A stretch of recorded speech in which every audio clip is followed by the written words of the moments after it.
Bienvenue à la table des co-cryptiques. Dans cette capsule, il va s'agir de réaliser la critique cryptique du Black Sword Hack Ultimate Edition, deuxième version du Black Sword Hack, création des Merry Mushmen sous la houlette de Kobayashi, avec un illustrateur, que je ne connaissais pas, Goran Glokovic, avec un nom pareil, il ne peut être que talentueux, bien évidemment. Voilà, je vous mettrai les liens pour que vous puissiez voir son travail. Alors, de quoi il s'agit ? Il s'agit donc, comme je vous l'avais dit, d'une deuxième itération, je n'ai pas connu la première, moi, donc du Black Sword Hack. Le but de ce jeu de rôle, assez concis, vous allez le voir, on a 110 pages, et d'ailleurs vous allez être surpris de tout ce qu'on trouve dans ces 110 pages, un peu moins, 108, bref, peu importe. Il va s'agir d'émuler les univers Dark Fantasy, Sword and Sorcery, qui se rapprochent des univers développés dans les romans de Howard, de Moorcock, et d'autres auteurs aussi que je connaissais moins. Il y a Fritz Leiber notamment, Karl Edward Wagner, qui sont peut-être des auteurs qui vous parleront à moi un peu moins, l'un d'eux peut-être, oui, mais pas le deuxième, peu importe. Voilà, si vous aimez cette littérature-là, si vous aimez ces univers-là, et que vous cherchez un système qui permette de se propulser à l'intérieur de ces univers-là, enfin, en tout cas, d'émuler ces univers-là, de créer vous-même des univers et des aventures qui correspondent au poncif, je dirais, et au code de ces romans, vous êtes au bon endroit. Donc les inspirations, évidemment, vous les avez de suite identifiées. Qui dit inspiration Moorcock, vous l'aurez compris notamment, on va retrouver dans ce jeu de rôle évidemment l'influence de puissances cosmiques, que sont la loi et le chaos, bien évidemment. Donc dans ce monde de Dark Fantasy, donc monde violent, monde décadent, constitué de royaumes, pour certains véritables joyaux, pour d'autres en ruine. Et voilà dans quoi vous allez propulser, je dirais, vos joueurs. Il va s'agir pour les personnages de savoir quel rôle ils vont jouer dans, je dirais, dans ce jeu d'échecs, finalement, dans ce jeu qui les dépasse. Est-ce qu'ils vont prendre part? Est-ce qu'ils vont influencer? Ou est-ce qu'ils vont profiter de cette situation-là? Et comment eux vont, je dirais, au travers de leurs aventures, composer, être influencés, vivre avec ces puissances cosmiques et composer avec elles, peut-être utiliser les pouvoirs que ces puissances peuvent offrir, mais tout pouvoir a un prix. On est sur un système D20, système largement usité dans les OSR, on est sur avec cet ouvrage-là, dans le prolongement du Black Hack, auquel on vient ajouter, je dirais, les couches qui permettent de personnaliser ce que l'on a envie de raconter et de développer dans cette proposition-là. Il va s'agir tout simplement sur un D20, de réaliser le score le plus bas, pour être en dessous du score d'attribut qui est concerné par l'action que l'on entreprend. Point de compétence, on va pas s'encombrer avec ça, on va s'intéresser à des attributs généraux que sont par exemple la force, la dextérité, ou bien encore la sagesse par exemple, et à partir du moment où vous faites strictement en dessous, vous avez tout simplement réussi votre action. On va bien sûr intégrer la notion de réussite critique à partir du moment où on fait un 1 sur le dé, et à l'inverse, d'échec critique, vous l'aurez compris, si on fait un 20 sur le dé. Et cette mécanique-là, on va venir l'enrichir avec celle des avantages et des avantages. Donc avantage, je jette tout simplement 2 dés 20 et je prends le résultat le plus intéressant des deux, pour moi, donc évidemment, a priori le plus bas, et lorsque je suis désavantagé, je vais jeter 2 dés 20 et c'est le résultat le plus haut que va pouvoir retenir le meneur, et bien sûr je serai désavantagé. Autre couche de mécanique, on va rajouter en plus des avantages et des désavantages, on va rajouter la mécanique du dé d'usure. Donc le dé d'usure, c'est un dé que l'on va dégrader à partir du moment où on fait un 1 sur un 2 au dé de rang inférieur. Je peux démarrer avec un dé 20, si je fais un 1 ou un 2, ce dé 20 va passer au dé 12, puis le dé 10, puis le dé 8, etc. Vous l'aurez compris, jusqu'au dé 4. Alors on démarre pas forcément avec un dé 20, on a ici des mécaniques d'usure qui vont partir sur une base dé 6, dé 8 au plus. Mais voilà, à partir du moment où je fais un 1 ou un 2, je dégrade mon dé. Alors dans certains jeux, cette mécanique d'usure, je pense notamment à Forbidden Lands, va pouvoir servir à, plutôt que de s'encombrer à compter le nombre de flèches qui me restent dans mon carquois ou le nombre de mes provisions, je vais jeter tout simplement ce dé d'usure et sur un 1 ou un 2, mon dé se dégrade, et quand je suis au D4, alors que le dé doit se dégrader, je ne peux pas aller plus bas, j'ai plus de ressources, tout simplement. Bon bah là, on va utiliser cette mécanique de dé d'usure, mais on insiste bien dans le jeu pour qu'elle fasse application, qu'elle prenne sens sur des enjeux importants. Exemple, dans votre partie, des joueurs ont réussi à s'accorder les faveurs de pillards qui peuvent peut-être les aider ou leur rendre l'appareil. On peut imaginer que tout simplement ces faveurs peuvent être obtenues, mais si on les réclame un peu trop souvent, bien le dé d'usure faisant son office, on va peut-être perdre les faveurs de ses alliés et qui ne voudront plus nous aider. Exemple. Ou alors un dé d'usure peut être utilisé pour simuler la résistance peut-être de quelque chose qu'on essaie de contraindre, de ce que l'on perd dans une négociation en voulant aller trop loin. Enfin voilà. L'idée c'est que le dé d'usure s'applique sur, je dirais, un élément, une action qui a un enjeu véritable et pas nécessairement pour compter ses flèches ou ses provisions. Bon, c'est un choix qui me paraît pas idiot du tout. Effectivement, c'est plutôt intéressant de le voir comme ça. Voilà, donc voilà pour la mécanique. Donc vous l'avez compris, l'idée c'est la fluidité dans tout ça. Ce système-là, pour en finir un peu dans les grandes lignes, va être asymétrique puisque le maître de jeu, lui, ne va pas jeter de dés, a priori. C'est-à-dire que on va considérer, notamment pour les règles de combat, que les joueurs, selon qu'ils font des actions avec des armes de mêlée, vont utiliser leur force. S'ils font des actions avec des armes à distance, vont utiliser leur dextérité, et on va tout simplement appliquer à leur jet de dés le niveau de la cible qu'ils visent. Une cible de haut niveau va tout simplement rajouter son level au dé que vont lancer les joueurs, et bien évidemment du coup il sera plus difficile de les atteindre. Donc par cette mécanique, si vous voulez, on évite aux meneurs de jeu d'avoir à jeter les dés, et on va tout simplement résoudre les combats de cette manière-là. Ça a pour effet de grandement fluidifier le combat, vous l'aurez compris, sans pour autant, à mon avis, perdre de dimension tactique, puisque on peut entreprendre des actions spéciales. Et là, j'en viens à ce qui, je dirais, apporte la touche, la saveur particulière de cet univers-là. Elle vient s'insinuer dans une mécanique particulière, avec un dé d'usure, qu'on va appeler le Doom Die. Donc, c'est un dé d'usure qui, tout simplement, va servir à émuler, si vous voulez, le pouvoir du destin, le pouvoir, je dirais, de la fatalité, appelez-le comme vous voulez en français, oui, parce que le jeu est en anglais, je sais, j'aurais dû vous le dire au départ, mais je voulais vous embarquer dans mon truc, là, parce que je veux pas que vous vous freiniez, parce que c'est un anglais très accessible, sincèrement. Bref, la mécanique du Doom Die, donc, tout simplement, va vous permettre, peut-être, si vous le souhaitez, à partir du moment où vous allez l'activer, de tout simplement réussir vos jets de dés, réussir votre action, tout simplement, on va jeter ce dé-là, et ce dé-là va venir, à l'inverse, lui, réduire le résultat que vous avez obtenu sur votre D20, et peut-être donc vous permettre de réussir l'action, vous l'aurez compris. Mais qu'est-ce qui se passe si on fait un 1 ou un 2 ? Alors, outre le fait qu'on réduit pas beaucoup, vous avez compris, notre dé se dégrade. Et quand notre dé a fini de se dégrader et qu'il a disparu, qu'il est en poussière, qu'on est au D4, et bien tout simplement, on est désavantagé sur tous les jets d'action que l'on va entreprendre, tous les jets qui nécessitent l'intervention l'engagement d'un attribut. Voilà pour les règles.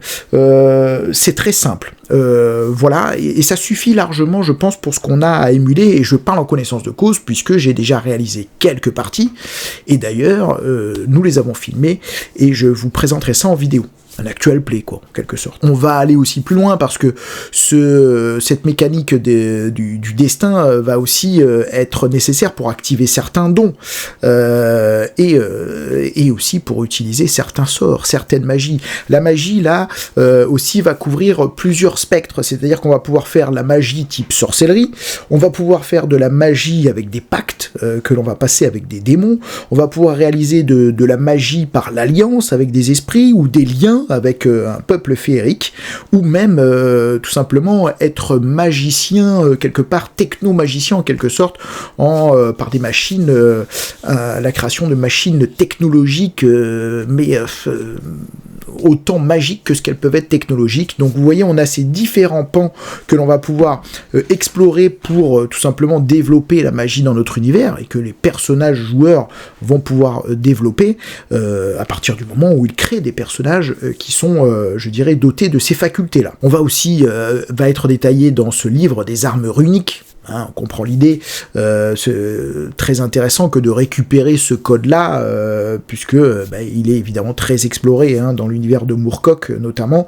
Donc on va créer des armes runiques avec leur nom, leur conception, où l'on peut trouver ces armes, et tout ça par des systèmes de tables. Et de manière générale, le livre va nous proposer de nombreuses tables avec des listes de choix que l'on va pouvoir opérer, ou des tables sur lesquelles on va pouvoir jeter pour tout simplement créer du récit, ou créer de l'action, créer, je dirais, de l'histoire. Et vous allez voir que tout le jeu est organisé autour de ça, et c'est très intéressant, et c'est comme ça aussi que l'univers va se décrire.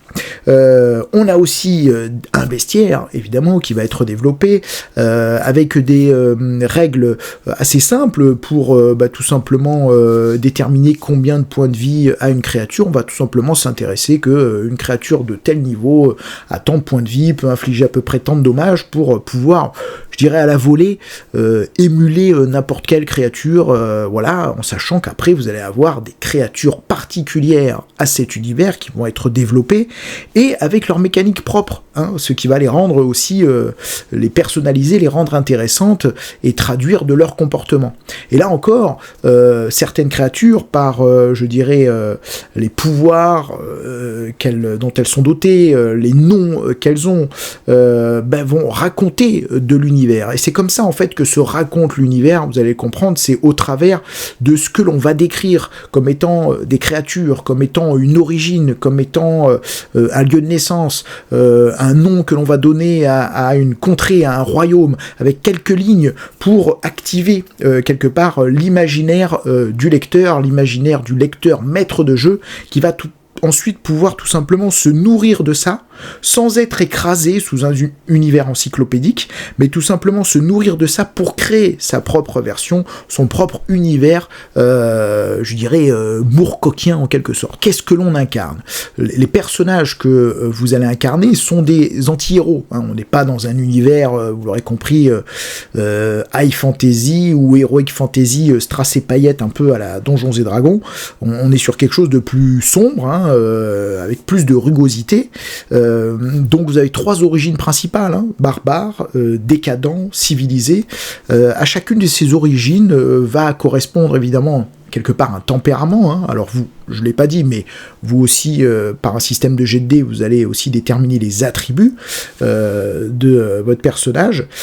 Ensuite, tout simplement son origine, un lieu de naissance aussi, avec encore une fois là, un petit texte très évocateur, qui, je dirais, est encore là pour allumer l'imaginaire, allumer la mèche de l'imaginaire. Je vous donne quelques exemples qui me reviennent comme ça. Votre personnage, lorsqu'il est décadent, peut être né dans une nécropole et avoir été élevé par des fantômes. C'est génial. Je dirais, là, on vient d'activer la machine à imaginaire. Là, vous comme moi, on commence, si on réfléchit un peu, à avoir tout un tas de trucs qui peut se raconter. Un personnage peut être né notamment dans une statue d'osier, à laquelle on s'apprêtait tout simplement de mettre le feu. Super. Votre personnage est né sur un navire de la peste. Il est le dernier survivant de ce navire qui a été retrouvé échoué sur la grève. Génial. Votre personnage est le dernier survivant d'un empire florissant du califat. Qu'est-ce qui est arrivé à cet empire ? Comment fait-il qu'il est le dernier survivant ? Pourquoi tous les autres ont été assassinés et pas lui ? Ou alors peut-être que l'a-t-on l'aider à s'échapper ? Quel souvenir il en a ? Ou peut-être n'a-t-il aucun souvenir de ça ? Voilà. Juste à chaque fois, un petit texte comme ça, qui sert à contextualiser votre personnage et qui garde ce voile de mystère, mais qui est essentiel parce qu'en fait, on cherche pas à créer un background très précis de votre personnage.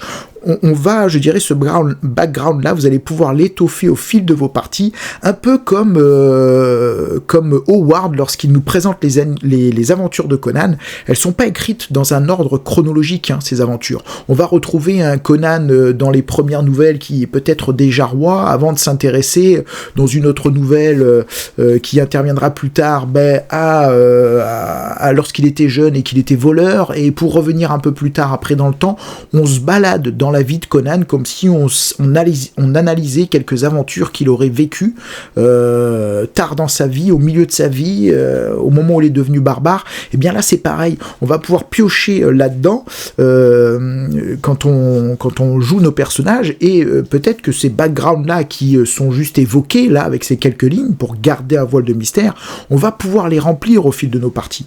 Et c'est d'ailleurs en cela que le jeu est intéressant, parce qu'il vous amène à rentrer dans une mécanique de jouons, faisons un scénario, créons notre univers de manière assez simple, vous allez voir, et on va pas le surcharger, on crée de quoi jouer. Et puis c'est en jouant que va se raconter l'univers et que vont se raconter nos personnages, et qu'on lèvera petit à petit le voile sur ces choses étranges que l'on a évoquées sur leur origine, ces éléments mystérieux. Voilà, et moi je trouve ça hyper intéressant. On va choisir aussi 3 éléments de son background qui vont quelque part personnaliser notre personnage, qui vont lui donner un talent particulier.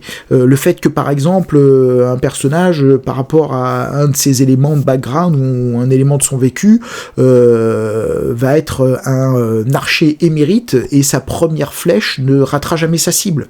Un autre personnage va pouvoir avoir des bonus à partir du moment où il a une intention malveillante lorsqu'il essaye d'approcher d'une cible, vous voyez. Donc des éléments de background qui racontent du personnage et qui lui donnent une saveur particulière avec quand même des éléments de jeu, des pouvoirs assez importants. Tirer une première flèche et toucher automatiquement sa cible, c'est pas rien, vous voyez. Et là on va avoir des personnages qui sont très typés les uns par rapport aux autres, parce qu'ils vont avoir véritablement en termes de gameplay des vraies mécaniques, des vrais avantages très particuliers dont ils vont pouvoir faire utilisation en jeu et qui va les caractériser quelque part, les personnifier. Ensuite, on va les doter équipements, quelques pièces, histoire de tenir la route. Et pour l'expérience, alors là encore une fois, sur l'expérience, on s'encombre pas de vous avez gagné 12 points d'expérience ou 17 points d'expérience, ou non, toi t'en as gagné un peu plus, lui un peu moins. On s'encombre pas de ça, encore une fois, on est dans la fluidité, dans quelque chose d'efficace et aussi qui a son charme et sa personnalité.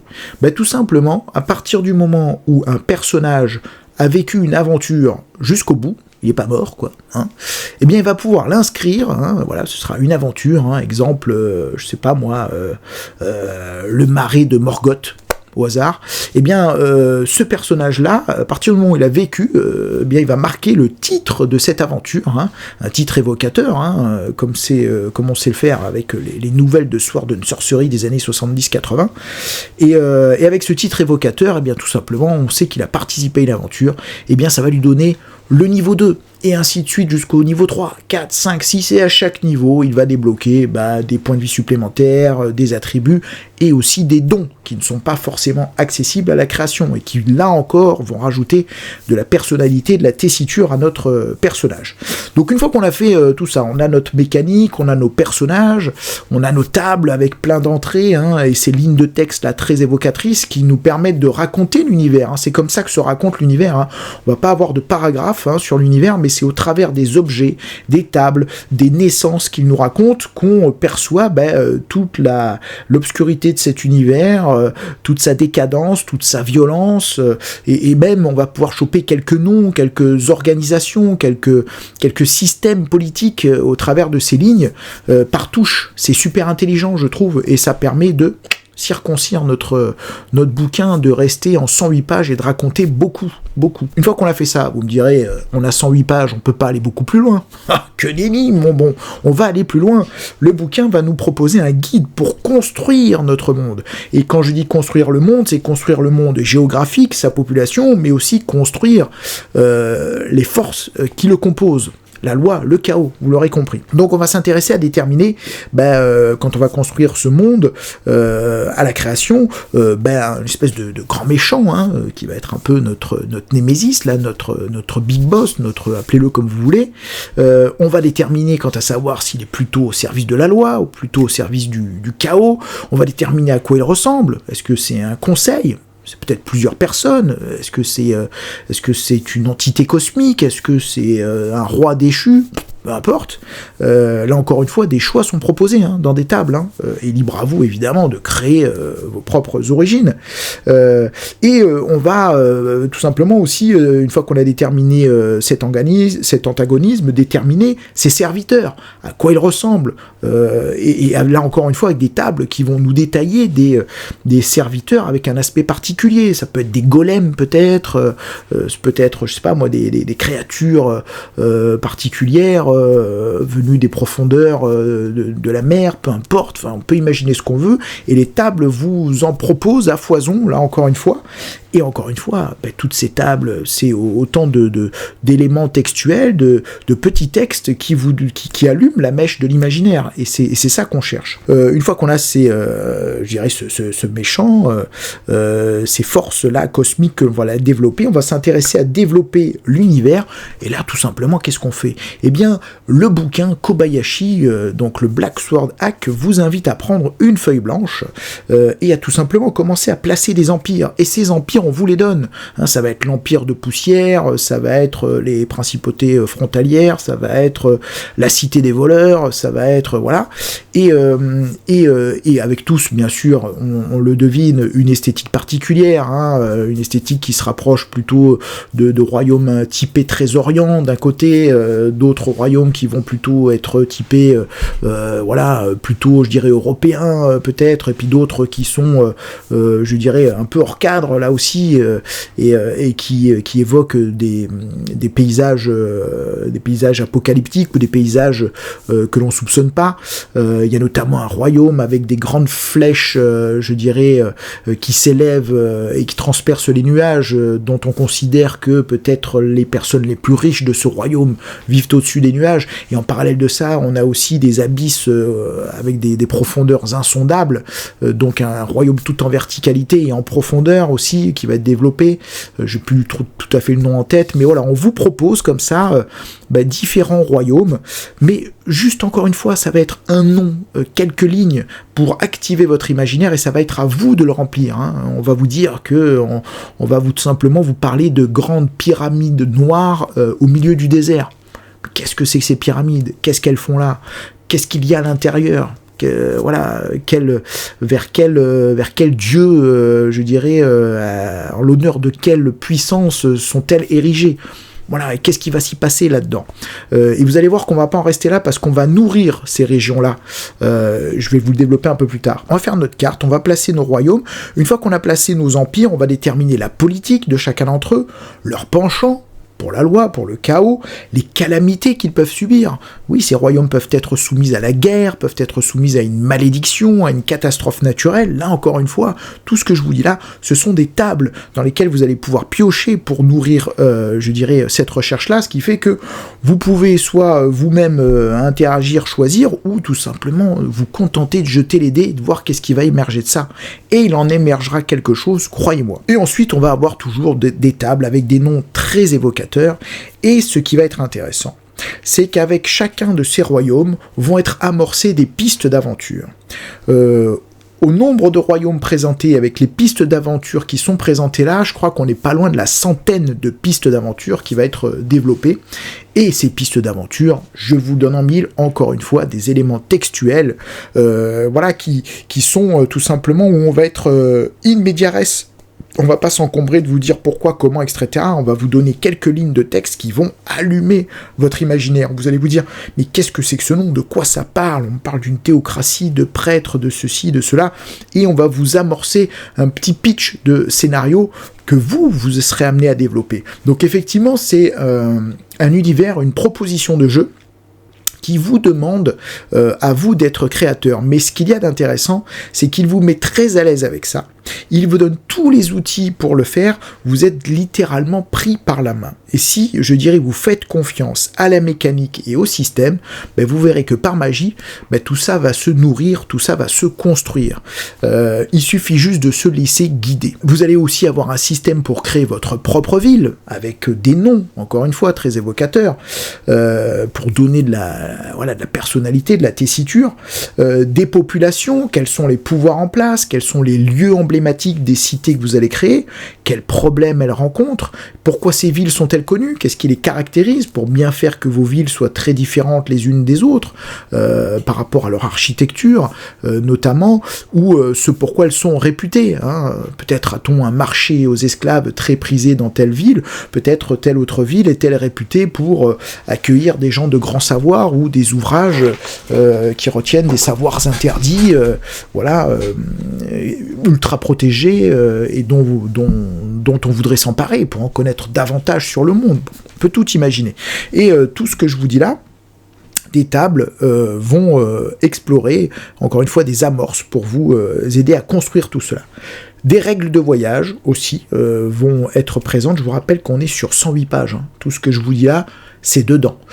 C'est présent, bien raconté. C'est en plus aéré, c'est pas écrit tout petit du tout, et ça marche. Donc des règles de voyage où on va s'intéresser, qu'est-ce qu'on y rencontre? Est-ce qu'on va faire des rencontres hostiles, amicales dans ce voyage-là? Qu'est-ce qu'on va vivre? Et bien voilà, et ce voyage-là, ces règles de voyage, on va aussi les étendre à la navigation et avec des règles de combat de navire, des règles d'abordage. Vous avez ensuite des conseils, et oui, on ne s'arrête pas là, on a 108 pages, mais on en rajoute des conseils qui, tout simplement pour créer votre monde, pour le rendre vivant, des conseils qui sont donnés par les Merry Mushmen, par Kobayashi, la personne de Kobayashi sur cet ouvrage, mais des conseils aussi qui vont être tirés des grands auteurs, que sont Moorcock, Howard, alors pas des conseils orientés jeu de rôle, mais en tout cas des conseils que eux, je dirais, se sont appliqués pour donner la couleur des univers qu'ils développent. On va retrouver des règles qui vont vous permettre d'activer le Black Sword Hack en solo. Et oui, mesdames et messieurs, en solo, carrément. Et là, encore une fois, on pourrait se dire, ça va pas fonctionner. Eh bien si, je peux vous assurer que ça fonctionne, avec des tables qui vous permettent tout simplement de générer, tout simplement de la péripétie, de l'action, des rencontres hostiles, des trahisons, de l'amour, n'en rajoutez plus, c'est extraordinaire. Et ces conseils-là, vous allez tout simplement, évidemment, même s'ils sont destinés au jeu solo, évidemment que vous allez, en tant que maître de jeu, pouvoir vous en nourrir. Et c'est des outils que vous allez pouvoir utiliser aussi à vos tables de jeu en collectif. Et ensuite, une biblio, tout simplement pour vous permettre de faire votre culture, si vous avez envie de vous donner du biscuit, de vous nourrir, et d'avoir de quoi activer vos imaginaires, voir ce que les Moorcock, Howard et consorts ont développé sur ces thèmes-là. Que dire de plus? C'est parfait. On a même un monde qui a été développé par Evelyn Moreau, donc qui avait été développé à l'époque sur des blogs qu'elle avait créés, je pense, au moment du Black Sword Hack première édition. Donc on a le monde qu'elle a créé avec la carte qu'elle a réalisée, une présentation de son univers en utilisant les outils du Black Sword Hack, pas tous, mais elle a amené sa patte, là encore une fois, le livre n'est pas là pour vous contraindre, c'est une boîte à outils, et bien elle s'en est emparée et elle a proposé quelque chose que les Merry Mushmen ont intégré pour montrer ce que l'on pouvait faire, ou alors tout simplement pour récupérer l'univers qu'elle a créé. Univers très riche, quand on voit la carte avec les noms, les reliefs qui apparaissent, on voyage déjà, et on voit véritablement les différences, je dirais, qu'il peut y avoir d'un royaume à l'autre, et c'est génial, quoi. Tout est fait, je dirais, pour vous aider à rentrer, vous, dans la création. Parce qu'effectivement, vous allez être créateur, mais je dirais, votre créativité, elle peut se réduire à jeter des dés, prendre les résultats obtenus et tout simplement les agencer. Et vous allez voir que de manière naturelle, pas besoin d'avoir une énorme imagination, votre imagination va tout simplement s'activer automatiquement, parce qu'on vous l'amorce. Vous avez plus qu'à vous laisser porter ensuite par le système, et si vous lui faites confiance, vous verrez que vous allez créer un monde, vous verrez que vous allez créer des personnages assez facilement, et que vous allez pouvoir enclencher votre premier scénario et pas trop vous soucier de la grande campagne que vous voulez réaliser. Elle va se dessiner et apparaître au fur et à mesure des scénarios. Hein, comme ils le disent dans le bouquin, l'idée c'est que votre scénario suivant se construise sur ce qu'il reste du scénario d'avant.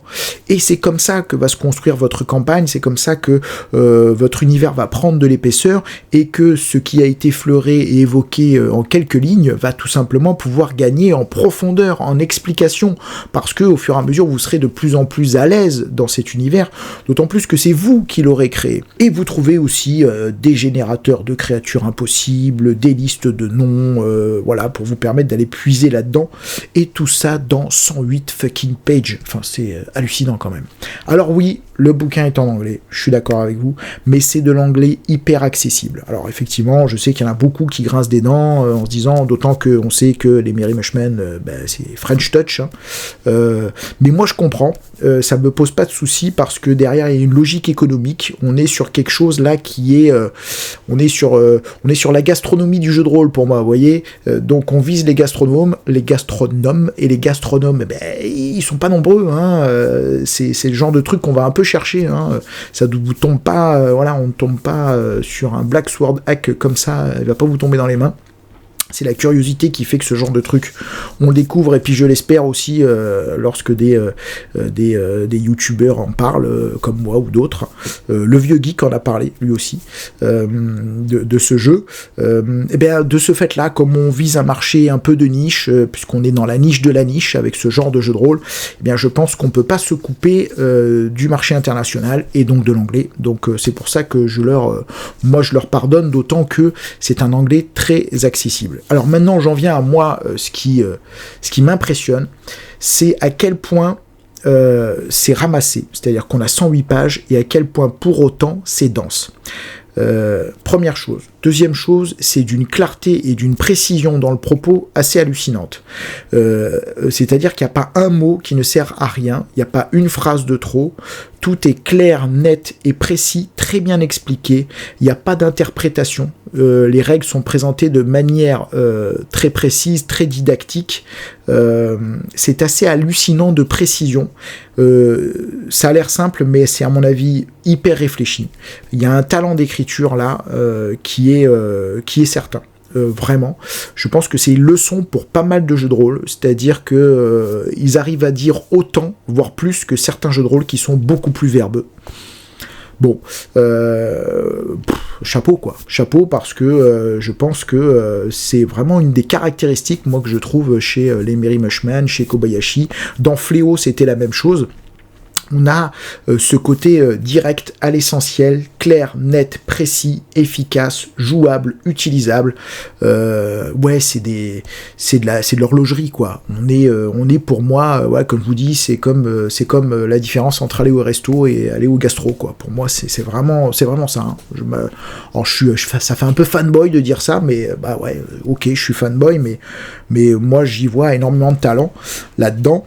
Et c'est pour ça d'ailleurs que cet anglais est hyper accessible finalement, parce que les termes sont simples, hein, voilà, c'est vraiment compréhensible. Et puis aujourd'hui avec les traducteurs auxquels on a accès, voilà, sur les quelques mots ou les quelques formules sur lesquelles vous allez buter, un petit coup de traducteur et c'est réglé. Et je peux vous assurer que moi j'ai tout compris du bouquin, et pourtant mon niveau d'anglais il est assez proche de celui de la vache espagnole quoi. Voilà. Et pour ne rien gâcher, le bouquin est superbement illustré par un artiste que je ne connaissais pas, Goran Glikovic. Je vous mettrai les liens pour que vous puissiez aller voir son travail. Ben, ça colle parfaitement, parce qu'on a une esthétique très années 70-80 dans ce qu'il représente, et on a pour autant des techniques assez modernes, hein, d'illustration, avec notamment l'utilisation du digital, de la texture digitale, et ça marche superbement bien quoi. Il a même créé ce que je trouve assez rigolo, des couvertures couverture de roman Sword and Sorcery qui n'existe pas, avec même l'effet, je dirais, de la couverture qui a été pliée, repliée, donc qui est légèrement froissée pour vraiment aller à fond dans le délire, et ça marche superbement bien. Mais voilà, je vous inviterai à regarder dans les liens, vous verrez la galerie, et puis vous pourrez vous casser les yeux, et puis déjà vous allez vous casser les yeux sur le bouquin si vous le prenez, parce que oui, vous allez le prendre ce bouquin, hein, je l'espère. Voilà, en tout cas, superbe travail. Je pense avoir tout dit. Donc vous dire d'autres que j'ai tout dit, c'est déjà pas mal. Je vous invite évidemment à vous procurer cet ouvrage si vous le pouvez. Ça a fait l'objet d'un Kickstarter, mais vous pouvez acheter aujourd'hui cet ouvrage, et on est sur un Kickstarter dans lequel on a proposé l'ouvrage, et ceux qui l'achètent aujourd'hui ont la même chose que ceux qui ont soutenu le projet, ni plus ni moins. Donc allez-y, vous n'avez rien manqué. Vous allez sur le site des Merry Mushmen, vous pouvez récupérer le PDF, vous pouvez récupérer la version physique, donc allez-y, foncez. Moi j'ai réalisé quelques parties sur ce jeu, hein. On s'est lancé dans une... voilà, j'ai un peu suivi le système, moi, je me suis laissé un peu guider par la mécanique. Voilà, j'ai pas créé l'univers dans son entièreté avant de jouer, parce que j'avais pas le temps, mais j'ai créé suffisamment pour pouvoir enclencher une partie, et ça fonctionne, voilà. Mais ça, voilà, j'essaierai de vous monter l'actual play assez rapidement, voilà, une grosse aventure en 3-4 sessions, je pense, et j'espère vous montrer ça rapidement. Bon, voilà, sur ce, je vous dis à bientôt, et je l'espère pour vous, de belles parties de jeux de rôle.